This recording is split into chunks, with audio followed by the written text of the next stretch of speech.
진짜 위기였을 때가 솔직히 저는 WCW라고 생각하거든요. 근데 다큐멘터리 보니까 아니더만 스테로이드 그 파문이 제일 위험했던 거냐. 그때 다큐멘터리로 처음 알았어. 그러니까 빈스의 제일 큰 위기는 WCW 때 막 그런 경쟁사랑 이렇게 막 서로 다투고 막 2점 이렇게 가지려고 하는 건 줄 알았는데 저는 그 앞에 있었던 스테로이드 파문이 빈스한테 제일 큰 위기였다고 봐요. 근데 그거를 해치는 그 위기를 헤쳐나가는 방식이 진짜 영악하거나 진짜 개또라이 같다. 나는 이제 그러면 그 스테로이드 포함해가지고 보니까 빈스한테 실제 위기가 되게 좀 많이 있었는데 이거를 어떤 식으로 헤쳐나갔나? 헤쳐나가다라기보다는 무마를 어떤 식으로 했나? 묵과했나? 저는 그거 깜짝 놀랐어요. 인터뷰 아마 그 헐크매니아 뭐 이런 식으로 하면서 막 레슬매니아 하고 이렇게 그 당시에 초창기 때 그 이제 프로레슬링은 가짜다라는 걸 인터뷰하는 기자가 있었거든요.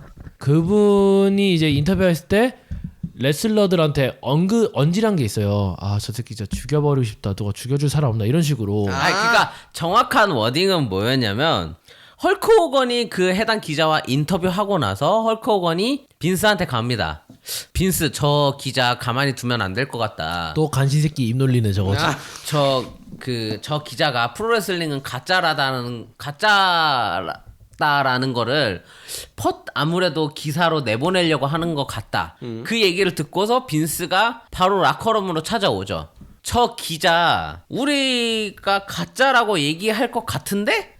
라는 것만 던져줬어요. 그러니까 모든 선수들, 그러니까 헐크 호건이라든지 뭐 그 나왔던 토니 아틀라스, 저기 덜하게 아버지와 같이 태그팀 했던 분, 그 사람도 빈스가 뭐 하라고 얘기를 했던가요? 라는 제작진의 질문에 공통적으로 다 얘기를 하잖아요. 빈스가 뭐라 하진 않았다. 그냥 우리끼리 저 기자 어떻게 좀 손 좀 보면 안 되나? 라고 했고 그거에 그 촉대맨 선수가 데이비드 슐츠 그래가지고 직접 때린 거죠. 그러면서 동시에 악재로 겹쳤던 게 레슬매니아 1을 홍보하려고 미스터 T와 헐크 호건이 토크쇼에 나갔는데 이제 락을 걸면서 기절. 네, 진행자를 기절시켰는데 그대로 펄썩 쓰러지니까 그냥 엉덩방아 찌는 정도로 알고 툭툭 일으켜 세웠는데 뒤통수에는 피가 쩔쩔쩔쩔 흐르고 있고 진짜 기절을 한 거였고. 예. 이걸로 인해서 소송을 당하긴 했죠. 두 군데 다. 근데 이제 거기에 이제 겹쳐서 등장한 게 스테로이드 약물 파문 연속으로 계속 그렇게 문제가 되긴 했어요. 예. 그죠.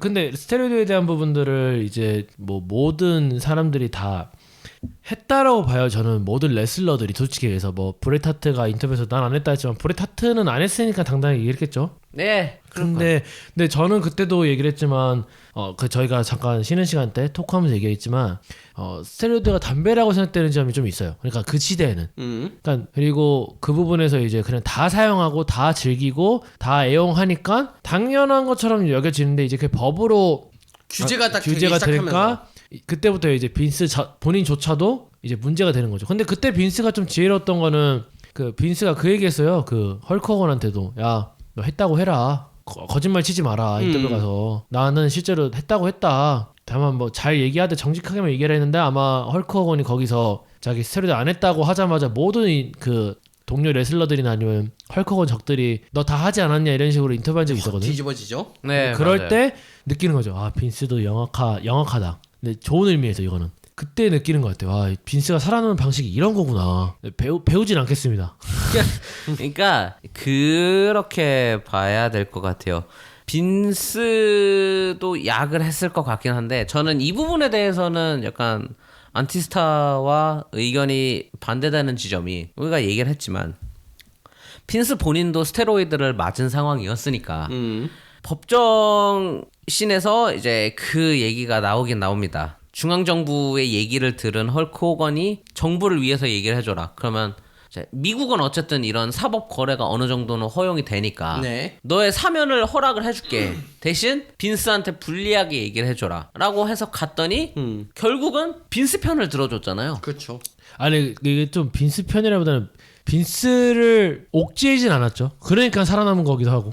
그것도 맞는 말 같아요. 왜냐하면 그때도 그 헐크호건 인터뷰인데 난 니들이 원하는 거 얘기해 줄게 하고 정작 얘기한 검사 측이 원하는 그 빈스한테 불리한 증언이 아니라 어느 지점이 현실을 얘기한 거니까. 그러니까 거짓말을 하지 않았다가 돼버린 거예요. 근데 그 에피소드에 더 느낀 게 빈스가 모든 레슬러들한테 공통적인 게 스테로이드 권하진 않았대요. 뭐 근데 이게 브렛 하트도 그렇고 그 당시에 나왔던 모든 레슬러들한테 권하지 않았다는 공통적인 증언이 있었고 실제로. 근데 그런 거 보면은 그래서 제가 담배라고 표현한 거예요. 다 담배를 피면은 그러니까 제 예시예요. 다 담배를 피우면 굳이 담배를 권할 일은 없잖아요. 그건 맞아요. 근데 우리가 빈스를 악덕하게 보기도 하고 개새끼로 보니까 뭐 몰래 권할 수도 있거나 아니면 지가 하는 거를 좀 유도할 수 있거나 그렇게 생각을 할 수도 있겠지만 법정에서의 헐크호건의 증언이나 아니면 진짜 저희는 브렛 하트를 좀 좋아하기도 하고 믿으니까 실제로 권하지 않았다는 그런 이제 인터뷰들을 보면은 빈스가 어느 점이 천운도 타고났다. 그래서 저는 아까 그 영악하다는 그 부분에서 좀 초점을 맞춰서 얘기를 해보고 싶었던 게 스테로이드 본인도 했다면서요. 그러면은 분명히 뒤에서 몰래 이렇게 아이 야 한두 대 정도는 어때? 괜찮아. 이 정도는 하게 해줬을 것 같다. 라는 그런 생각이 들더라고요. 저는 딱 이 두 의견의 중간 지점이에요. 하이. 그러니까 권유는 안 했을 건데 그렇다고 후미로 이렇게 데리고 와가지고 야 좋아 해봐 이거까지는 아니었을 거예요. 다만 무슨 생각이냐면 너도 나도 스테로이드를 맞는데 결국에는 이제 의사가 아마 실형을 받았나요? 아마 그런 걸로 알고 있는데 맞아. 그때 그 뭐지? 그 조지 의사? 네. 조지 의사가 그 법정에서 구속이 됐던 걸로 기억해요. 진짜? 근데 1회인가? 거기서 나오던데? 1회인가 기억 안 2회인가? 나. 근데 그거를 방조한 거는 맞는 것 같아요.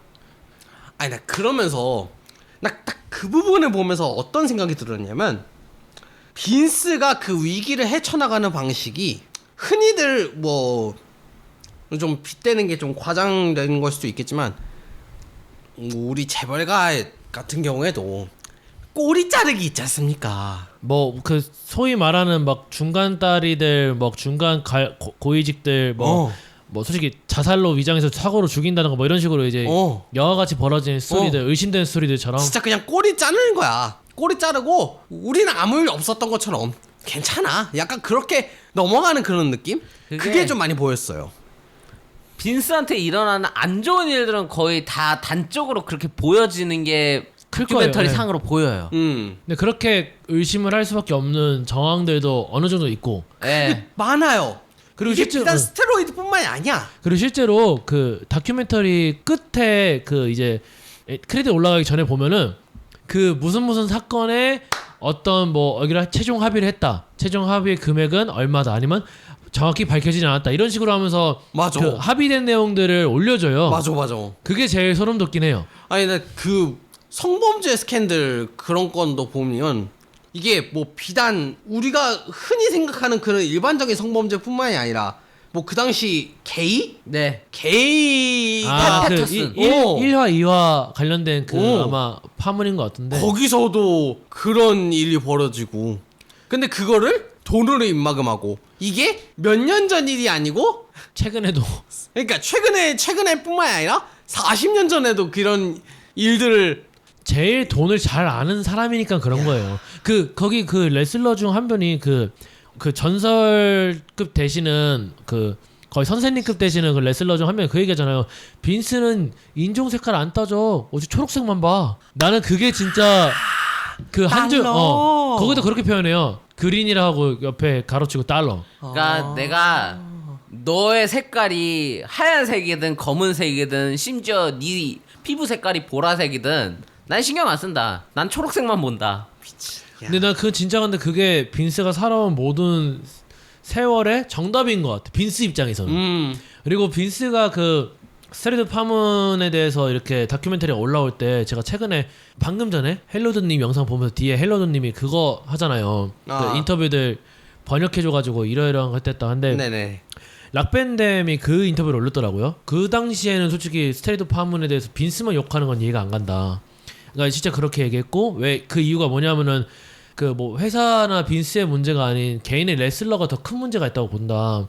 그 약물 중독이든 스테로이드 맞고 레슬링을 하는 사람도 너무 많았고 실제로 본인들도 그거를 감내하고 인정하고 했는데 빈스만 욕하는 건 아닌 것 같다라고 아마 그런 식으로 인터뷰를 했었는데 근데 그거는 사실 올드스쿨 레슬러로서 경험한 거니까 뭐 제가 뭐 편을 들거나 그런 건 아니긴 한데 네. 저도 그 부분에서 어느 정도 동감이긴 해요. 근데 방조하고까지는 모르겠고 그 당시에 스트레이트를 맞거나 아니면 뭐 진통제로 고통받는 레슬러들의 선택은 사실은 레슬러들이 좀 감당해야 되는 게 맞다고 보는 지점도 있거든요. 저는. 그러니까 이게 진짜 이 문제를 그 한 개인에게 볼 것이냐 아니면 이게 구조적인 문제, 업계의 문제 그걸로 볼 것이냐에 따라서 이게 좀 보는 시각이 확실히 다를 것 같다라는 생각이 근데 들어요. 락밴딩 같은 선수는 사실 아까 얘기했던 올드스쿨 계열이기도 하고 그러니까 그 작업 방식이 또 그 부분에서도 이제 본인이 생각 얘기한 걸 저도 인터뷰한 걸 생각나서 지금 얘기한 거긴 한데 근데 그래서 더 어려운 것 같아요. 사실 규제 법안이 없었으면은 아마 지금도 하고 있지 않을까? 전 그 생각 들거든요. 규제 법안이 없었을 시절에 그게 있었다고 치더라도 그때 근절이 됐었어야 되는 게 어쨌든 빈스 맥맨이 한 번은 처벌을 받았어야 되는 게 사법 거래를 했더라도 이후에 보세요. 에피소드에도 나옵니다만 에디 게레로 그렇게 됐죠.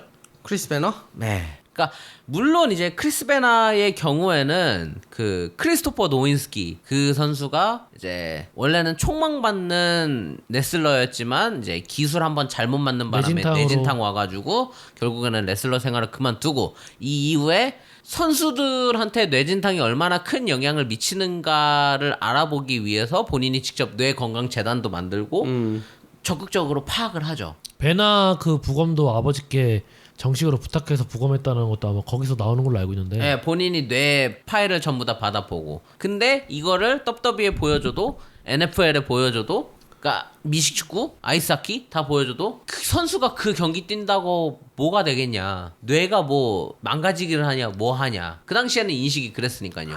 그리고 실제로 그 언더테이커 인터뷰 보면은 그 얘기하던데 아니 체어샷을 머리 안 때리는 게 말이 돼? 그 얘기했어요. 예. 체어샷도 어떻게 보면은 우리 프로레슬링의 이런 아트 중에 하나인데 예술 중에 하나인데 이거를 금지를 해? 근데 결국에는 받아들여요 본인도. 당신이 보스인데 내가 뭐 어떻게 하겠습니까? 근데 실제로 거기서 좀 똑똑했던 거는 아마 그 에디 게르랑 크리스 베나가 거의 2년 사이에 동시 터진 거잖아요. 그죠. 그러다 보니까 그때도 그 인터뷰할 때도 그 얘기했더라고. 전화 가지고 왜 자꾸만 우리 업계에 그런 것들을 막 하려고 하냐, 뭐가 문제냐. 그러면 우리가 도와줄 테니까 그렇게 비판하지 말아달라. 아마 그렇게 해서 그때도 그 얘기를 했을 때도 레슬러한테 내진탕에 대한 관련된 정보들이나 뭐 그런 금지 방안들을 제시를 하고 실제로 WWE에서 그렇게 진행하는 부분도 있긴 한데 저는 거기서도 빈스에 대한 또 참 웃긴 게 이게 안전사고 그 방지에 대한 거는 피로 써진다고 하잖아요. 근데 그게 너무 안타까운 점이 있었고 또 빈스의 고집이 어느 시점 꺾일 때가 피지 시대가 아닐까. 그러니까 그 선수들의 안전이라든지 관중들의 안전 이런 거는 피로서 만들어진다는 얘기가 이제 어느 정도 널리 퍼져 있어요. 이게 약간은 좀 넘어서는 얘기긴 한데 F1에서도 이제 선수들이 이제 가드레일에 부딪혀가지고 죽는 사고들이 너무 많아지니까 그때서부터 뭐 이런 타이어를 위시한 이런 방벽 같은 게 세워지고 뭐 간격이 조금 더 넓어지고 뭐 선수들을 보호한다고 이렇게 헤일로라고 하는 이런 거를 만들어 가지고 선수들의 안전도 보호하고 이런 건데 WWE도 딱 똑같아요. 에디 게레로가 죽고 나서 그때서부터야 이제 이런 웰리스 프로그램 이런 거 진행해 가지고 약물 같은 거 더 이상 함부로 못하게 막고 크리스 베나가 죽고 나서 아직도 WWE에서는 약물 때문에 이제 정신 이상이 일으켜서 죽었다고 얘기하지만 다 얘기하는 건 뇌 때문에 죽은 거다. 하도 머리로 인한 공격을 많이 해서 죽은 거다.